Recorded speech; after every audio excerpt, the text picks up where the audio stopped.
I did a quick fast forwarded video getting back to this point because the first episode I did not save the map being a derp and it got deleted. So there's no way I could remake it, no way to save it, or no way to recover it, I should say. So I had to redo my little town back to approximately the point I was at. I have a much better economy this time because I have a better layout of the houses and 6 workers harvesting stone, so it's building up money a lot faster than it was last time, which is a big advantage. But it'll be fine. Right now, I'm just starting the first research step, which is researching farms. I won't actually build any initially because they eat up resources as they produce grain. And as long as there's grain still in the world to harvest by hand, there's no reason to spend money on it. So at least here in the beginning, I'm just harvesting grain, and I have to take 1 extra grain away from there because the house wouldn't fit. So remove resource and build the house. In the early stage, right, like this, you're a little labor limited. Right now, I only have 26 possible workers, 28 once I upgrade this house. Once I upgrade this house to level 2, which now I do. Okay, done. And I keep building houses, primarily to get more workers. You don't really need more income at this point, but houses are your source of labor, so you have to support them. You have to keep them happy because the happiness level of your house, which is in the top left, is +10 right now. That affects the productivity of everything in the game. If that goes negative, then if it's at 0, which is neutral, then buildings are 100% productive. They're just whatever their numbers are. If your happiness is positive, then they're like, if you're +10, then they're at 110% productivity. However, if you go negative, like say they're all the houses and you end up like at -13, then all your buildings would only be producing 83%, and you can get into trouble pretty quickly because everything is producing slower, which means you can't supply stuff, which is making them more unhappy, which is causing them to be unhappy, it's kind of a cycle, and you have to actively break out of it whenever you get into that loop. But it's a lot harder to get into that trap than it was in earlier versions because he's been tuning the economy to try and fix that, which works out pretty well. Those workers were trying to run all the way back to drop off the 1 piece of grain. The farming research finished, and now I'm researching forestry, which is kind of like a farm, but it produces logs. Whenever workers harvest trees like this, they're removing resources from the environment, so you will run out of trees and like cut the forest back over time, which you'll see happening there on the left as they harvest wood for the paper. However, the foresters generate logs from surrounding trees without actually cutting them down. So it's an infinite source of logs, although you have to pay 1 gold per log that they generate. And the same thing with farms. You have to pay 1 gold per wheat they generate, and that's where you have to have your economy set up to support that. Otherwise, you'll eat yourself out of house and home, and then you won't have any money to make any money, and you have to start scavenging things to get yourself set up again. It's kind of annoying, so you make sure you have a decent enough economy. Also, the schoolhouse, which is what's doing the research there, consumes a significant amount of your money. That's one of the main money sinks that you have to pour money into. And it's already eaten me down from 600 something gold down to 200, and as running the research, because every research cycle that goes through eats 10 or 20 gold, and so it's researching pretty fast. I'm building a few more houses because I need more worker force. I'm going to be setting up production of cloth and eventually cloth conveyor belts, which is the first major step in getting your town up and running, because you can't just keep placing workers down to move stuff between buildings because you run out of workers and you need the workers to run the buildings, and it doesn't work. So that's one of my main goals in this particular episode, is setting up at least automating the production of cloth conveyor belts. So right now the problem I'm having right here is the workers keep trying to take the long way around the block of stone because they can't actually walk through a patch of stone like they can other resources. So whenever they get confused, they try to run all the way around the stone, which takes forever. Then they get lost, and then you're like, well, where are half my workers? Well, they're tromping off through the wilderness. So what I'm doing here is I'm building a little bridge over the chute to let them access one side to the other. So when they do get confused, they can just run back and forth, and I can reassign them and hit them over the head because they're being stupid. Well, not really hitting them over the head, that's mean, but, clicking on them and deleting them, which is killing them, which I guess is also kind of mean. Yeah. Whatever. They don't complain very much. They don't even have arms. It's taking me a little bit to figure out exactly how I want to place it, because I want to make sure not only that it goes over the chute, but I also leave a overpass basically to let them walk under it also. Because the first level of building you can place the wooden arches on actually blocks their movement. So you have to have a set of the wooden pillars holding it up to where it's on the second level, and then that lets them walk through on the first level, as you can see. Their little heads poke through. Those graphics will probably be updated to where that everything lines up better, but that does at least let them move through. Putting a set of walking paths over the top of it so they can get over it. I could have. You can build with roads on the ramps and or what's called a wooden bridge, which has the walking path built in. But I was just throwing this together quickly just to get them to stop taking the long way around and being annoying. So that little patch of trees that was next to that lumber mill got mined out. So now I'm having to extend out to this other patch of trees, which is not really a problem. I mean, it'll roll down the chute all the way over, so you just extend out to the next patch of trees and keep going. Once you can set up foresters, those are more of a permanent setup because they never consume the forest around them. They just keep spitting out logs, which I will set those up in a little bit. It's just I'm not setting them up yet because, as long as there's resources to pick up in the environment, it's better just to harvest them by hand because you're saving money rather than expending money for the ease of, having infinite production. But if you don't need the production right now, just consume what's there.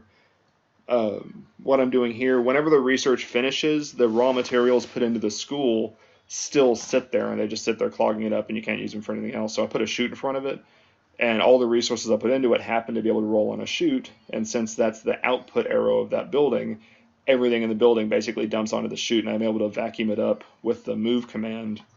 You can pull stuff off of conveyors manually to pick it up, and it puts it in your base instantly.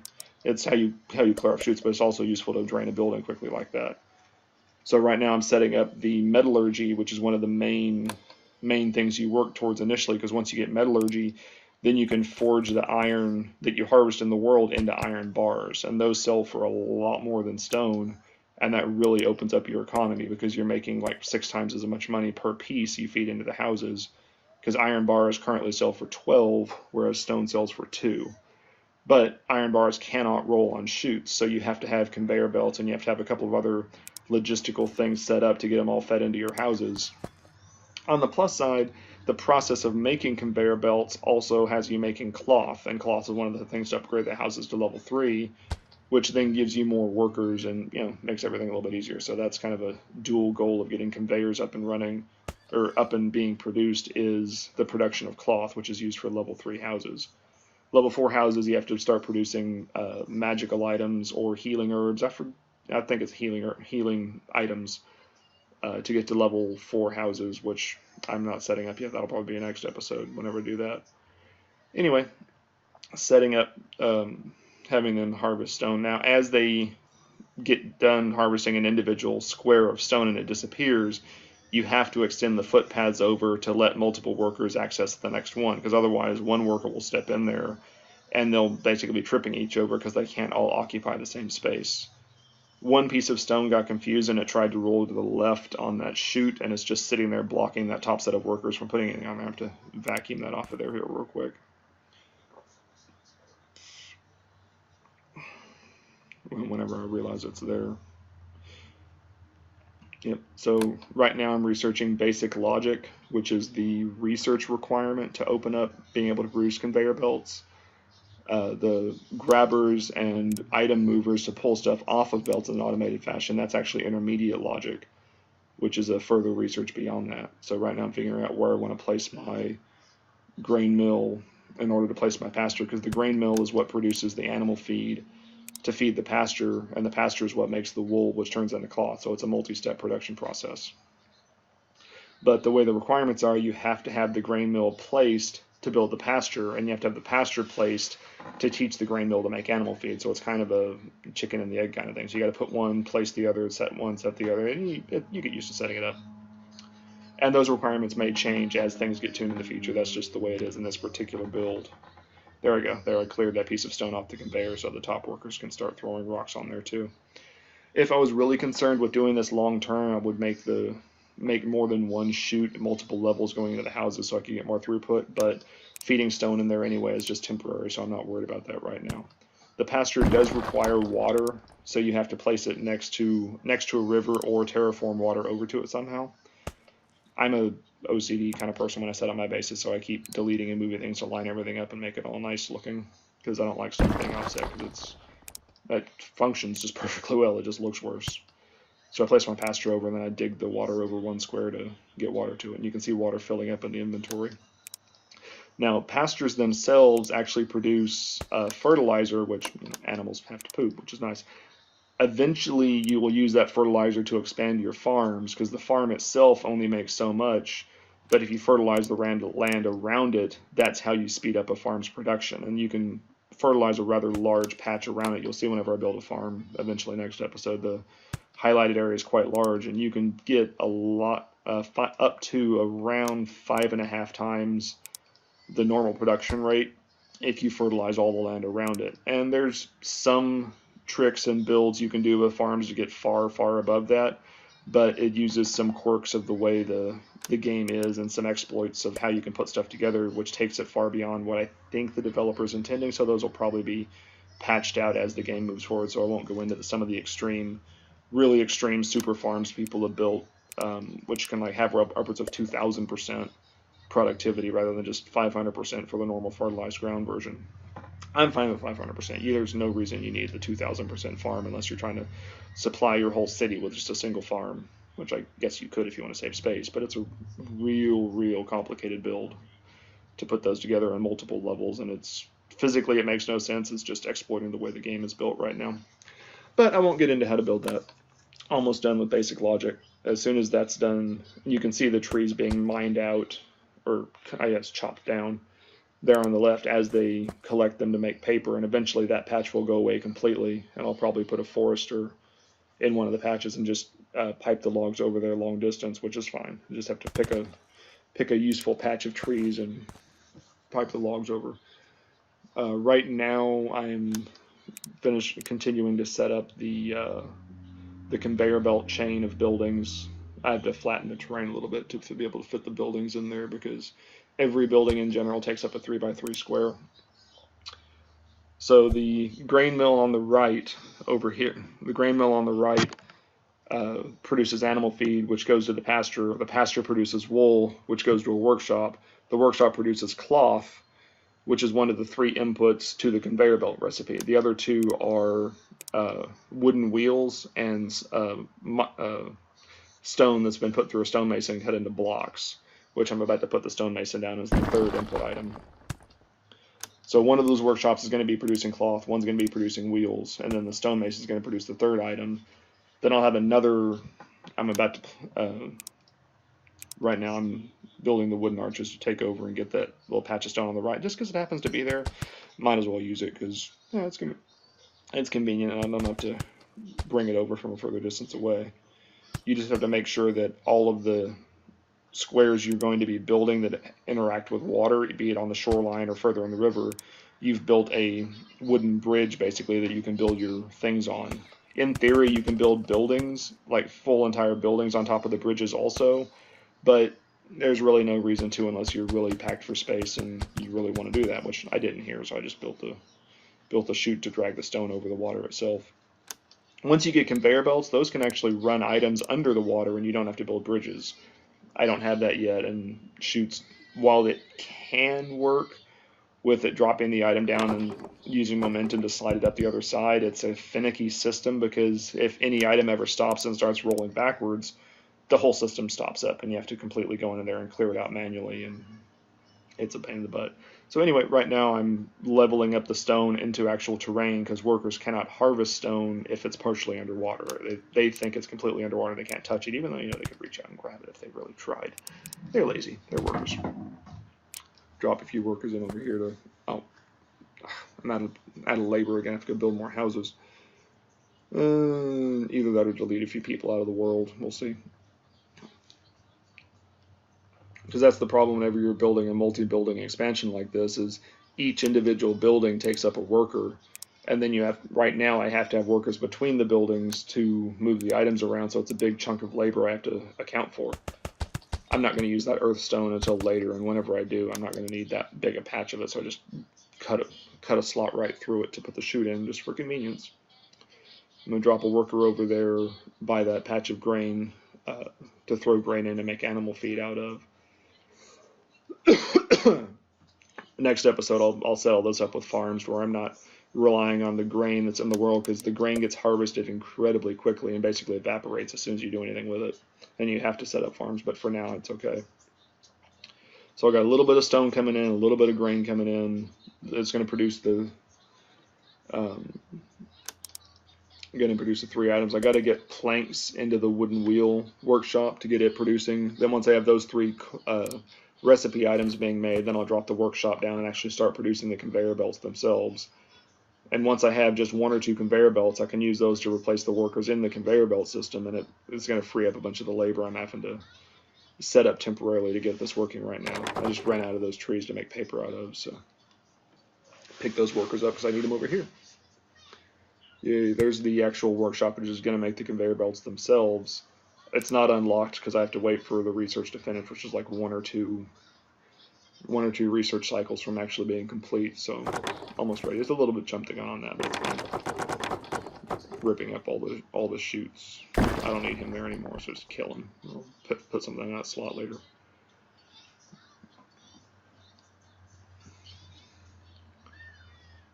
So this is the basic setup for making the cloth conveyor belts, is making the 3 base input items, and then the one workshop to make the conveyor belts themselves. There'll be another barn on the left to take the conveyor belts and store them, because once they're stored in a barn, you can actually use them to build out into the world. You don't have to take conveyor belts anywhere to, like, you don't have to take them back to your main base to use them.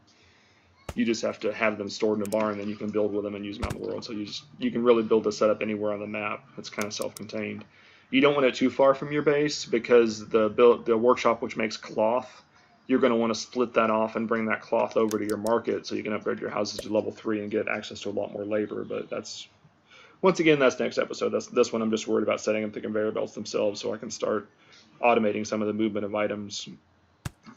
Give me a little bit more labor real quick.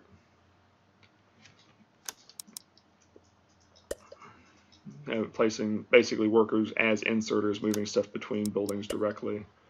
And these guys are very temporary. As soon as I get the first 3 to 5 conveyor belts made, which they'll start making really quickly, I'll replace those 3 workers with belts themselves, and then start having less workforce tied up in this whole system.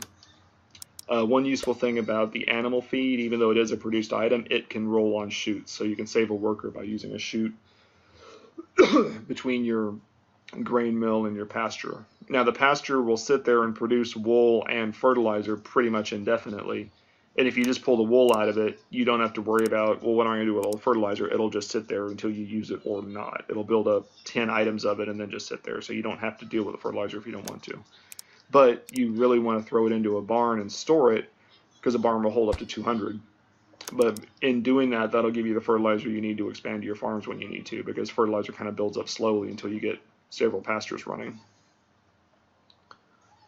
Making sure the stone is still working and what my workers are doing over there, because they're walking around places they shouldn't be. Okay, so now I have the first conveyor belts going into the barn. Then as I get them built up, I'm going to start replacing these workers with belts, so I don't have that labor tied up basically doing something that is completely useless for labor to do.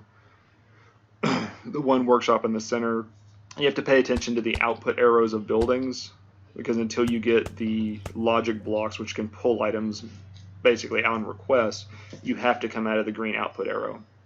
And right now the workshop on the left will not accept the cloth because its output arrow is going to the right, so you can't go into an output arrow. You have to pay attention to that whenever you're setting up your conveyor bolts.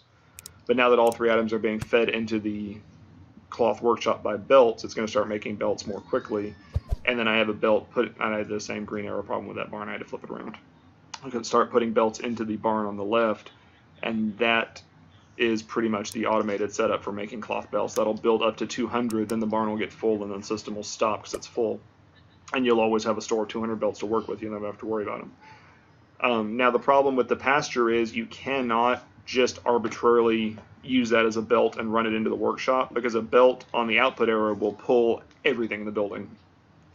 And the downside of that, pastures produce 2 different things, one of which can be used, which is the wool, and the fertilizer can't be used by the workshop, so it'll jam up the system. So using a worker, you can tell the worker to pick up the wool or tell the worker to pick up the fertilizer, so it's basically a sorting system.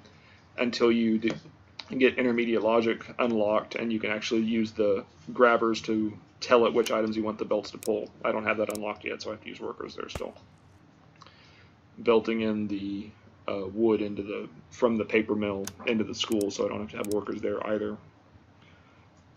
And right now I'm going to be setting up I'm just going to have workers still putting wood in there. I'm going to set up, in the next episode, I'm going to set up a, excuse me, set up a forester to go to go start producing long stiff for the paper mill, because the later recipes that the schoolhouse researches require more and more and more writing materials per cycle, and just doing individual pages like it's doing right here is just not enough. You have to start making books, and you have to start making enchanted books, and it gets more complicated. But right now this is fine for this particular set of researches.